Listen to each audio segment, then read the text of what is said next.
एक स्कूल का छात्र बहुत तेज भागता था। वो इतना तेज भागता था कि उसने स्कूल में सभी को दौड़ में पीछे छोड़ रखा था।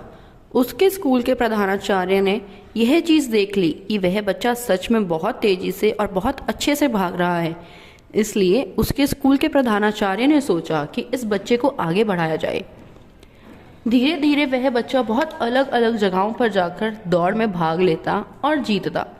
एक बार उसकी दौड़ एक ऐसे गांव में हुई जहां पर बहुत ज़्यादा लोग रहते थे, और जब गांव में किसी भी तरह की खेल प्रतियोगिता होती तो सारा गांव इकट्ठा हो जाता। दौड़ देखने के लिए बहुत सारी भीड़ जमा हो गई। प्रतियोगिता में उस गांव के बच्चे ने और वह स्कूल के लड़के ने भी भाग लिया था। कुछ देर में दौड़ शुरू हो जाती है और देखते ही देखते वह बच्चा पहले भाग में प्रथम आ जाता है। शिक्षक बहुत खुश होते हैं। पूरा का पूरा गांव उस बच्चे का मनोबल बढ़ाते हैं और उसके लिए तालियां बजाते हैं। दौड़ का दूसरा भाग शुरू होता है और उसमें भी बच्चा जीत जाता है। लेकिन जैसे ही दौड़ का दूसरा भाग शुरू होता है, वैसे ही उस गांव के मुखिया ने बोला कि इस बार मैं इस दौड़ में कुछ बदलाव करना चाहता हूँ। इसलिए वहाँ के मुखिया ने शिक्षक को बुलाकर कहा कि यह बच्चा बहुत तेज भागता है, लेकिन मैं यह देखना चाहता हूँ कि क्या यह सच में सबको हरा पाएगा। तभी पीछे से बच्चे ने बोला कि जी हाँ, बिल्कुल मैं यहाँ सबको हरा दूंगा। मुखिया ने दौड़ में बदलाव करते हुए उस बच्चे के साथ दौड़ने के लिए कुछ बदलाव किए। पहला, कि उस लड़के के साथ दौड़ने के लिए एक 4 साल का छोटा सा बच्चा भाग लेगा। शायद वह बच्चा ठीक से चल भी नहीं पाता, लेकिन वह दौड़ने के लिए एकदम तैयार हो जाता है, वो भी एक प्यारी सी मुस्कान के साथ। दूसरी तरफ उसके साथ दौड़ने के लिए एक 60 साल की एक बूढ़ी औरत को खड़ा कर देता है, और तीसरा एक ऐसे आदमी को खड़ा कर देता है जो ठीक से चल भी नहीं पाता। मुखिया ने यह कहा कि चलो अब दौड़ शुरू करते हैं, मुझे देखना है कि यह लड़का इन सबको हरा पाता है या नहीं।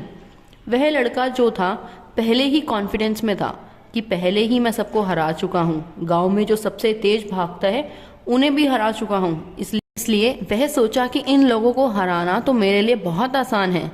दौड़ शुरू होते ही वह लड़का कुछ मिनटों में ही दौड़ को पूरी कर लेता है, और यह लोग अभी ठीक से दौड़ने के लिए शुरू भी नहीं करते, और इस तरह से वह बच्चा दौड़ को जीत लेता है। लेकिन इस बार गांव के एक भी लोगों ने उसके लिए तालियां नहीं बजाई।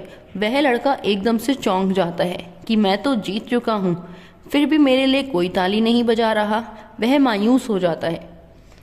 उसके जो शिक्षक होते हैं वह उसको अपने पास बुलाते हैं और कहते हैं कि दौड़ दोबारा शुरू करते हैं, और उसे समझाते हैं कि अब उसे क्या करना है। उन्होंने उसे बोला कि अब तुम्हें सबसे आगे नहीं भागना, बल्कि सबके साथ भागना है। यह दौड़ दोबारा शुरू होगी और इस बार तुम्हें सबके साथ जीतना है।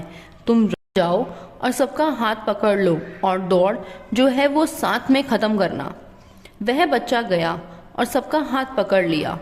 उन लोगों से कहा कि अब हम सब साथ में दौड़ेंगे और साथ ही यह दौड़ जीतेंगे, और सभी लोगों ने बिल्कुल ऐसा ही किया। इस बार उस बच्चे के लिए पूरा का पूरा गांव तालियां बजा रहा था, उस लड़के की तारीफ कर रहा था, और इस तरह से उस बच्चे ने अपनी जीवन की सबसे बड़ी रेस जीती। उसे यह समझ आ गया कि यदि हमें ज़िंदगी में आगे जाना है, और उसे समझ आ गया कि यदि हमें ज़िंदगी में जीतना है तो हमें सबसे आगे नहीं बल्कि सबके साथ जीतना है। सबको साथ में लेकर चलना है, अकेले नहीं चलना है। कहानी से हमें बहुत कुछ सीखने को मिलता है। पहली चीज़, हमें कभी भी ओवर कॉन्फिडेंस में नहीं रहना चाहिए। दूसरी, हमें यह समझना चाहिए कि जीत जो है वह अकेले नहीं बल्कि सबके साथ होती है। और तीसरी, दूसरों की खुशी में खुद की खुशी को ढूंढना चाहिए।